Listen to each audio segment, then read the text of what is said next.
مساء الخير عليكم. النهاردة معانا جملة واحدة للشيخ محي الدين ابن عربي، جملة غامضة شوية لكن ممكن تكون مفتاح لفهم رحلة إنسانية كاملة. أهلا بيكي، فعلا جملة مثيرة للتأمل. أرض بجوف سبك بمنف. الجملة دي بتقول أرض بجوف سبك بمنف. المصادر اللي معانا بتقترح إن ورا الكام كلمة دول قصة سيدنا يوسف كلها. بالظبط. وده اللي بيميز التقاليد الباطنية، القدرة دي على اختزال حكايات ضخمة في عبارات موجزة جدا. طيب خلينا نبدأ نفككها سوا. المصادر بتقول إن في لغز رقمي الأول. الجملة 14 حرف. 14 حرف. بيقولوا دول بيرمزوا لسيدنا يوسف كواحد، زائد إخواته ال 11، زائد الأب والأم، يعني 2 كمان، المجموع 14. تمام كده، العدد مظبوط مع أفراد القصة الرئيسيين في البداية. الأغرب بقى، أو اللي محتاج وقفة، إنهم بيقولوا لو شلنا حروف العلة من الجملة، الألف والواو والياء، كأن الأب والأم خرجوا مؤقتا من المشهد المحوري ده. كأنهم بعدوا عن مركز الأحداث يعني. بالظبط. بيفضل 12 حرف: راء ضاد ب جيم ف سين ب كاف ب ميم نون ف. 12 حرف، وده بالظبط عدد سيدنا يوسف واخواته ال11. دي صدفة ولا مقصودة؟ هو ده بقى اللي بيفتح الباب للتفسير الرمزي للكلمات نفسها. يعني العدد هنا زي ما يكون مفتاح للمعنى الأعمق. طيب نمسك الكلمات.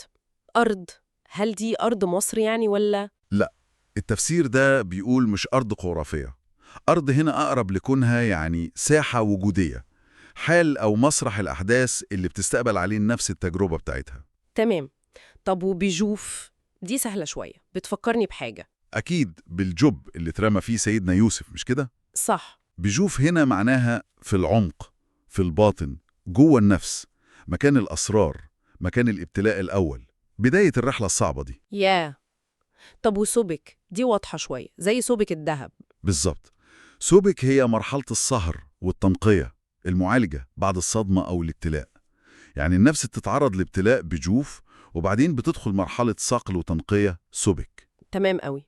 فاضل بمنف. دي أكيد بقى مدينة منف المصرية القديمة. لا بصي، هنا التفسير بياخد منحى تاني خالص، مش بيشوفها المدينة التاريخية بالضرورة. إزاي؟ بيحلل الكلمة اللغويين. ممكن تكون بمعنى مصدر، نون ممكن تكون نطق أو نظام أو حتى نسق، وفاء بمعنى فصل أو بيان أو وضوح. ميم نون فاء تبقى إيه؟ تبقى كأنها مكان أو حالة بيحصل فيها انكشاف الحقائق، مرحلة الوضوح والتمييز بعد التنقية والصقل، الوصول للحكمة يعني. الله، مش مكان جغرافي قد ما هي حالة وعي ونضج. هو ده بالظبط. والتفسير ده بيكمل بنفس المنطق مع كلمة مصر نفسها في القرآن في قصة يوسف. إزاي يعني؟ بيشوفها برضو كرمز، مش بس البلد. ممكن تكون ميم مصدر، بلس صاد صيد أو إدراك، بلس راء رؤية أو بصيرة. يا خبر. مصر تبقى المكان أو الحالة اللي بتتولد فيها البصيرة الناضجة. تماماً. فدخول يوسف مصر في القصة حسب القراءة دي هو رمز لدخوله مرحلة النضج الروحي والتمكين بعد رحلة الابتلاء والصقل. الكلام ده بيغير شكل القصة خالص.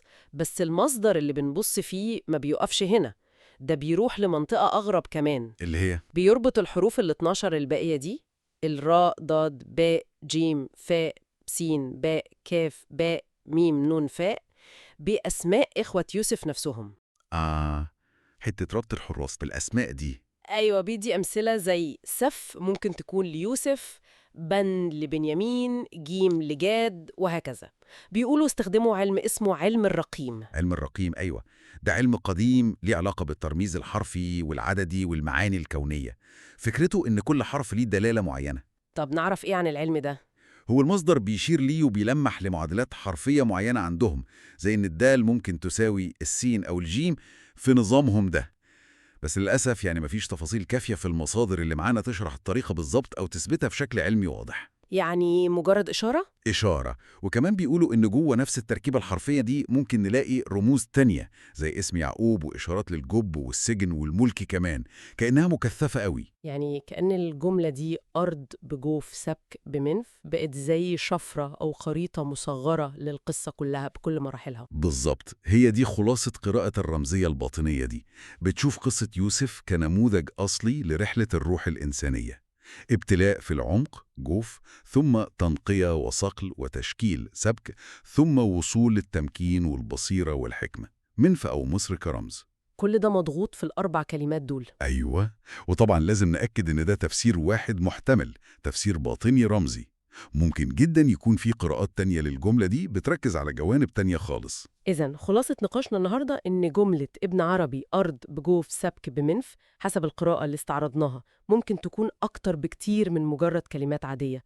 ممكن تكون يعني كبسولة زمنية أو خريطة روحية لرحلة كاملة. بالظبط، فيها أبعاد عددية ورمزية وحرفية كمان. وده اللي بيخلي الواحد يتساءل بيتسائل عن إيه؟ عن كام جملة تانية أو نص قديم أو حتى حكاية بنسمعها تبدو بسيطة في ظاهرها، لكن ممكن تكون شايلة جواها طبقات وطبقات من المعاني العميقة اللي مستنية حد يفك شفرتها. فعلا، طريقة نقل معرفة وتشفير الحكمة في التقاليد الروحية والباطنية دي بتفضل دايما منطقة غنية جدا للتأمل، وبرضه بتستدعي مننا التفكير النقدي والبحث المستمر.